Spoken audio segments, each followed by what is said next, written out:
अध्याय 6 सामाजिकता का आचरण। सामाजिकता का अध्ययन एवं अभ्यास अनिवार्य साधना है। मानव 5 स्थितियों में गण्य है, जिसमें से 3 मूल रूप है: व्यक्ति, दूसरा परिवार, तीसरा समाज। इसी के परिवर्तित 2 रूप हैं: चौथा राष्ट्र और 5वां अंतर्राष्ट्र। इन पांचों स्थितियों का आचरण परस्पर पूरक है। यह 10 सोपानीय व्यवस्था में स्पष्ट होता है। आशा एवं आकांक्षा पूर्वक किया गया क्रियाकलाप ही आचरण है। आशय पूर्वक स्वादन क्रिया ही आशा है। जिस स्वादन के बिना सहअस्तित्व में दृढ़ता व सुरक्षा नहीं है, उसकी अपेक्षा ही स्वादन क्रिया का आशय है। मूल्य रुचि ग्राही क्रिया ही स्वादन है। मानव में संचेतना और गति का संयुक्त रूप ही क्रिया है। ऐसी क्रियाओं का समूह ही क्रियाकलाप है। मन में आस्वादन एवं चयन क्रिया प्रसिद्ध है। स्वागत क्रिया ही आकांक्षा है। यही संचेतना एवं स्थितिवत्ताग्राही क्रिया में संचेतनशीलता का लक्षण है। संचेतनशीलता ही स्वागत क्रिया का आधार है। जो जितना ही संचेतनशील होता है, उतना ही अन्य की वेदना, संवेदना, संज्ञानीयता एवं स्थितिवत्ता के संकेतों को ग्रहण करता है, फलतः निराकरण के लिए प्रयास करता है। यही प्रयासोन्मुखता का आधार है। मानव ही इस पृथ्वी पर अधिकाधिक संचेतनशील है। परस्पर मानव की संचेतनशीलता में जो अंतरांतर है, उसी में अनन्यता को स्थापित करने के लिए प्रयास भी किया है। यही शिक्षा और अध्यापन कार्य की प्रेरणा भी है।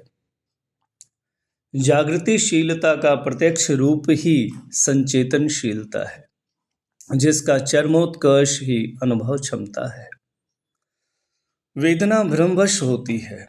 संवेदना इंद्रिय सन्निकर्षण के साथ होने वाली भंगुरता के आधार पर संज्ञानशीलता के लिए जिज्ञासा का स्रोत है।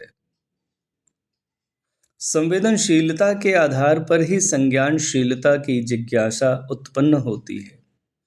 वेदना ही संवेदना एवं संवेदना ही संवेगों का मूल तत्व है। संचेतना मूलक 5 मूल प्रवृत्ति हर्षकारक, वेदना मूलक 5 प्रवृत्तियां क्लेश परिपाकात्मक हैं। हर्ष ही मानव की वांछित उपलब्धि है, क्लेश नहीं। आचरण विहीन इकाई नहीं है। अस्तु, मानवीयतापूर्ण आचरण व्यक्ति में, सहयोग सहकार्य योग्य क्षमता परिवार में, प्रोत्साहन योग्य प्रचार प्रदर्शन एवं प्रकाशन समाज में, उसका संरक्षण एवं संवर्धन योग्य विधि एवं व्यवस्था राष्ट्र में, उसके अनुकूलन परिस्थितियां अंतर्राष्ट्र में प्राप्त कर लेना ही 5 स्थितियों की एक सूत्रता का सूत्र है। प्रत्येक व्यक्ति के लिए स्थापित संबंध समान हैं। संबंधों में निहित मूल्य नित्य हैं। किसी का सानिध्य दूर होने मात्र से उस संबंध में निहित मूल्य का परिवर्तन नहीं है। इसी प्रकार वियोग में भी, वियोग शरीर का है, न कि मूल्यों का, जो प्रत्यक्ष है। जैसे माता पिता से वियोग, जीवनकालीन वियोग में भी पिता के प्रति जो मूल्य है, उसका परिवर्तन नहीं है। प्रत्येक परस्परता में दायित्व बाध्यता सहित देय सीमा, दायित्व अर्थात बाध्यता सहित देय सीमा समाया हुआ है। यही स्थापित मूल्यों में वस्तु व सेवा को अर्पित करता है। सभी अर्पण मूल्यों के प्रति समर्पण है। यही अर्पण प्रक्रिया ही कर्तव्य है।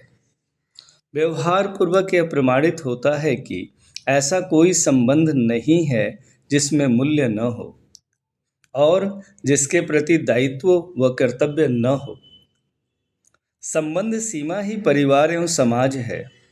जन्म, जीवन, व्यवहार विशिष्ट, शिष्ट, नीति एवं उत्पादन भेद से संबंध प्रसिद्ध है। पहला, शरीर संबंध बराबर माता पिता एवं भाई बहन, पति पत्नी, पुत्र पुत्री। जीवन संबंध, दूसरा जीवन संबंध जीवन जीवन संबंध बराबर गुरु शिष्य, जागृत सभी संबंध। तीसरा है शिष्ट शिष्ट संबंध, मित्र साथी सहयोगी। चौथा है नीति नीति संबंध, विधि व्यवस्था संस्कृति एवं सभ्यता। पांचवा है उत्पादन उत्पादन संबंध बराबर क्षमता अवसर साधन एवं वितरण। संबंधों में निहित मूल्यवत्तावश ही उसकी अक्षुण्णता पाई जाती है। यही अखंड समाज की अक्षुण्णता भी है। मूल्यों की स्थिरता ही अखंडता एवं अक्षुण्णता है, जो नियति क्रम में पाए जाने वाले तथ्य हैं। समाज की पांचों स्थितियां परस्पर पूरक हैं, जिसकी एक सूत्रता ही अखंडता है। अंतर्राष्ट्र में नीतित्रय का संतुलन, राष्ट्र में मानवीयता के संरक्षण एवं संवर्धन योग्य विधि व्यवस्था एवं शिक्षा प्रणाली पद्धति। सामाजिकता में मानवीयता का प्रचार प्रदर्शन प्रकाशन एवं प्रोत्साहन। परिवार में मानवीयता के प्रति समर्पण विश्वास एवं निष्ठा। व्यक्ति में मानवीयतापूर्ण आचरण व्यवहार अभ्यास अनुभव विचार तथा आवश्यकता से अधिक उत्पादन ही लोक मंगल कार्यक्रम है। यही चारों आयामों एवं पांचों स्थितियों की एक सूत्रता का सूत्र है। प्रत्येक मानव में सीमित शक्ति, निश्चित दायित्व, कर्तव्य एवं स्थापित संबंध पाए जाते हैं, जिनकी एक सूत्रता नियमत्रय एवं मानवीयतापूर्ण पद्धति से प्रमाणित होती है। यही गुणात्मक परिवर्तन का औचित्य और मानवीय आचार संहिता है।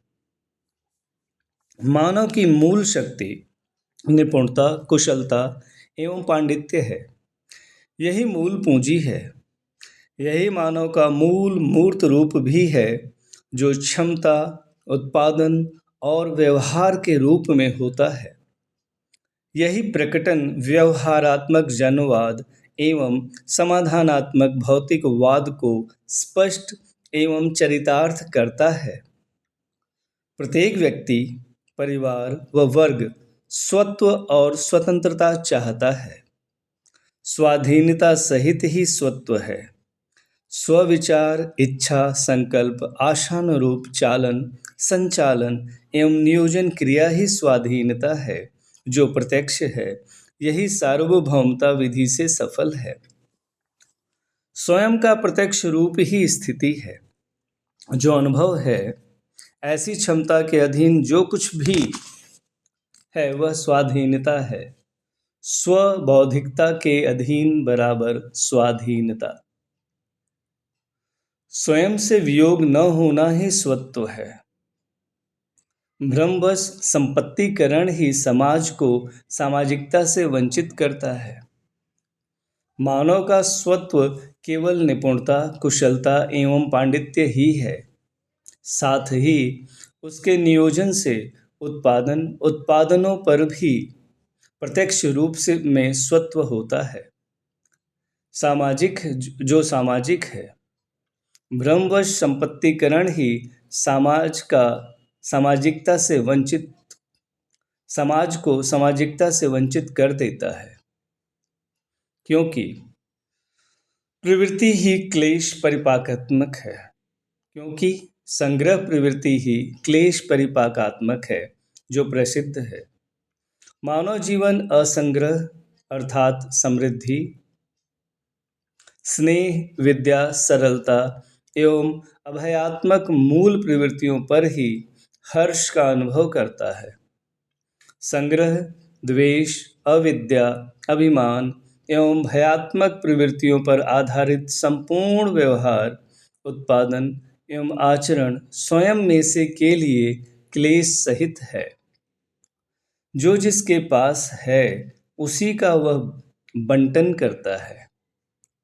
इसलिए संपूर्ण उपार्जन मानवीयता की सीमा में उपयोगितापूर्ण उपयोगवादी प्रक्रिया, व्यवहार एवं आचरण ही सामाजिक तथा अमानवीयता की सीमा में संग्रह सहित उपभोगवादी विचार प्रक्रिया, व्यवहार एवं आचरण ही असामाजिक सिद्ध हुआ है। अविद्या एवं भय के परिणाम में दयनीयता, द्वेष एवं अभिमान के परिणाम में क्रूरता तथा संग्रह व भय के परिणाम में हीनता का प्रसव है। विद्या का प्रत्यक्ष रूप निपुणता, कुशलता एवं पांडित्य, असंग्रह का प्रत्यक्ष रूप आवश्यकता से अधिक उत्पादन, सरलता का प्रत्यक्ष रूप सामाजिकता, स्नेह का प्रत्यक्ष रूप सौजन्यता एवं अभय का प्रत्यक्ष रूप ही सहअस्तित्व है।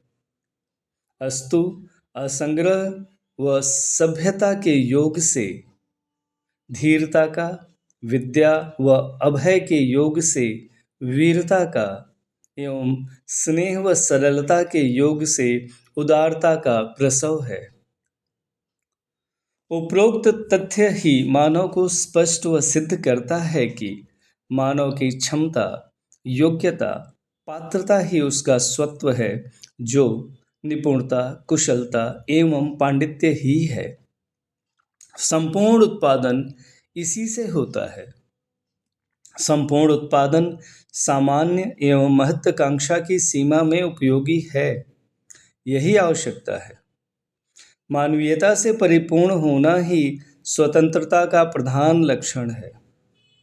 स्वयं से तंत्रित होना एवं न्याय समाधान प्रमाणित होना ही स्वतंत्रता है।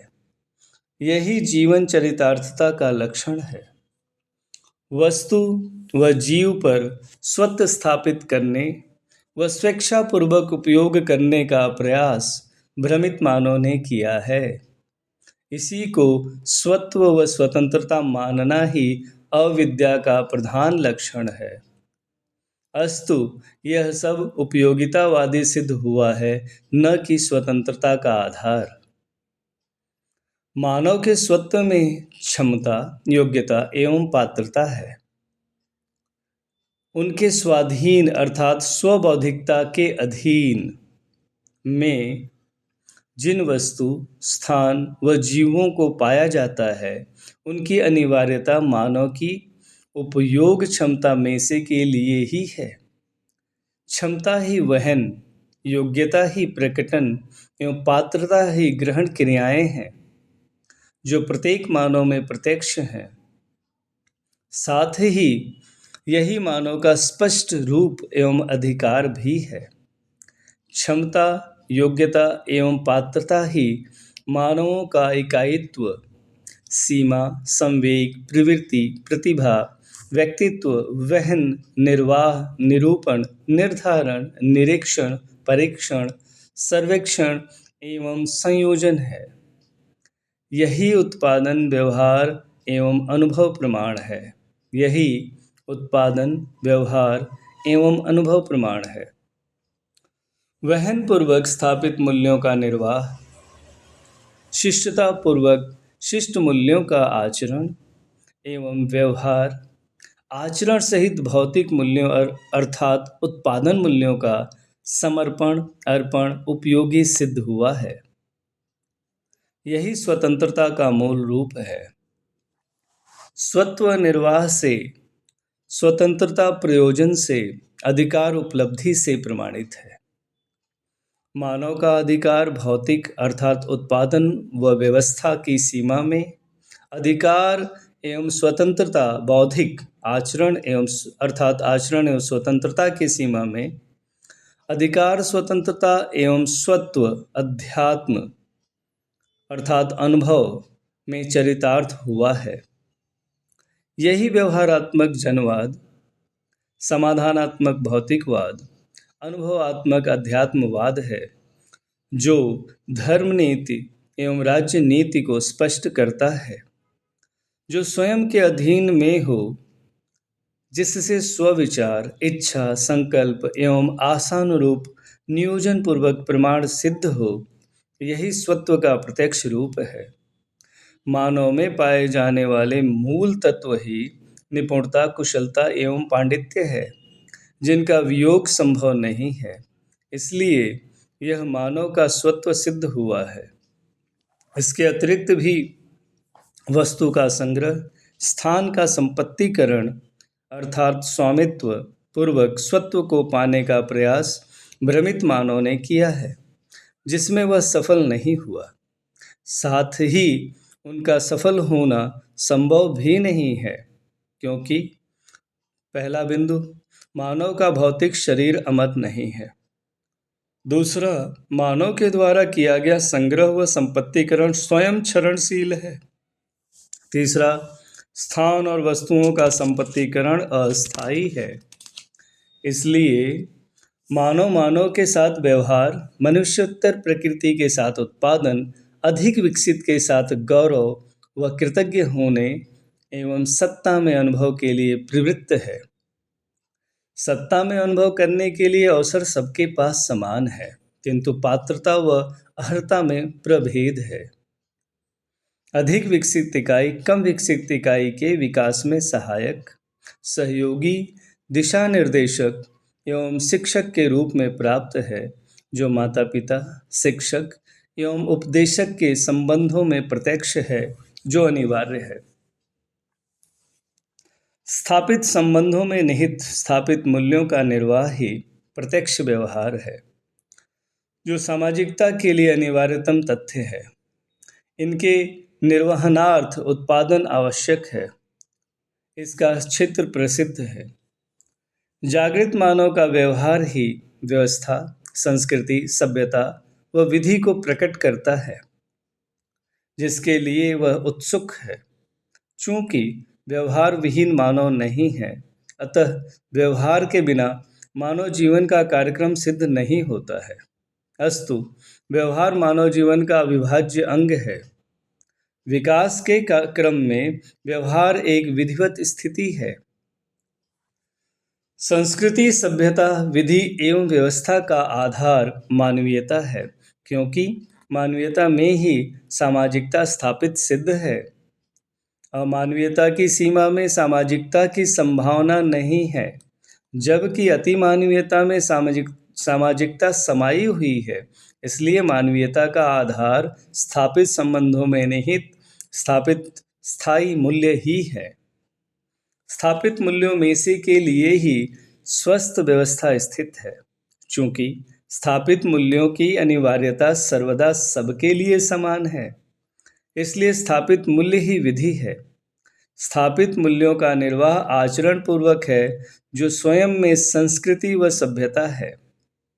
यह सब मानवीयता में सहज प्रमाण परंपरा सिद्ध होता है। वस्तु मूल्यों का नियंत्रण व्यवस्था पर है। उत्पादन सिद्ध वस्तुएं आवश्यकता के आधार पर दृष्टव्य हैं, इसलिए उनका मूल्य निर्धारण उन पर स्थापित की गई उपयोगिता एवं सुंदरता के आधार पर ही है।